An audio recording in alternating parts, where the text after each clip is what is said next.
Hey guys, आज मैं आपको बताने वाली हूँ कि कुछ ऐसे क्वेश्चंस जो कि कंफ्यूज वाले भी हैं और साथ ही साथ इम्पॉर्टेंट वाले हैं।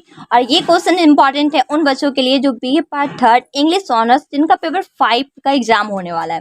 जी हाँ, 21 से 24 सेशन वालों का एग्जाम होने वाला है। तो चलिए without delay we start because it's very necessary to know about confusing questions as well as important questions. सबसे फर्स्ट क्वेश्चन है आपका, meet metaphor and poetry has been written by. Meet metaphor and poetry किसके द्वारा लिखा गया है? तो right answer होगा आपका David duchess. Who propounded the theory of deconstruction, किसके द्वारा ये थ्योरी दिया गया है डिकंस्ट्रक्शन का? तो जैक्यूस डेरिडा।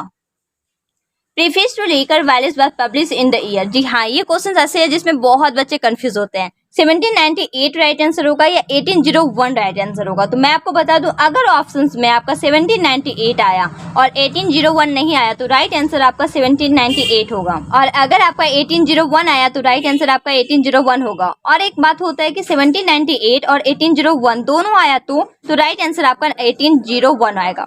अगर सिंगल आया तो 1798, सिंगल आया तो 1801, अगर आपका दोनों आया तो 1801 ही राइट आंसर होगा। नेक्स्ट है आपका, lives of poet is a work of. Lives of poet जो वर्क है वो किसके द्वारा लिखा गया है? तो इस क्वेश्चन का आंसर होगा आपका डॉक्टर जॉनसन, जिसको सैमुअल जॉनसन के नाम से जानते हैं। After that, defence of poesy has been written by. Defence of poesy किसके द्वारा लिखा गया है? तो सिडनी के द्वारा। Poetry is not a turning loose of emotions but an escape from emotion. ये जो लाइन है ये इलियट के द्वारा लिखा गया है। तो क्या इलियट जो ये कहना चाहते हैं वो किसमें क्या है? ट्रेडिशनल इंडिविजुअल टैलेंट्स में, द इम्परफेक्ट क्रिटिक में, या द फ्रंटियर ऑफ क्रिटिसिज्म में, या किसी में भी नहीं? तो मैं आपको बता दूं, poetry is not a turning loss of emotion but an escape from emotion. ये जो लाइन है वो है आपका ट्रेडिशनल इंडिविजुअल टैलेंट्स का।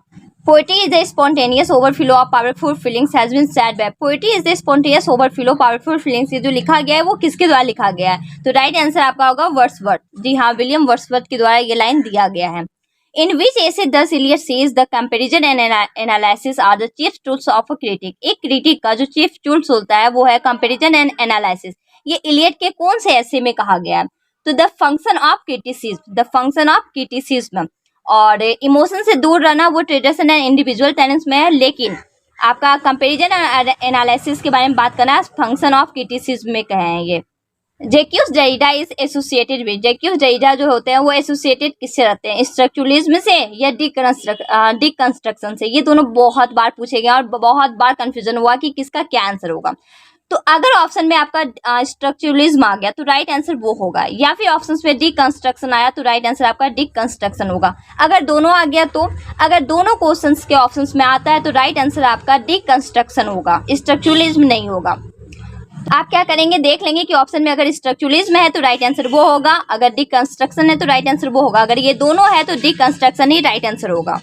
Tradition and individual talents was first publish in. Tradition and individual talents जो है वो फर्स्ट पब्लिश कहाँ हुआ? तो द इगोइस्ट में।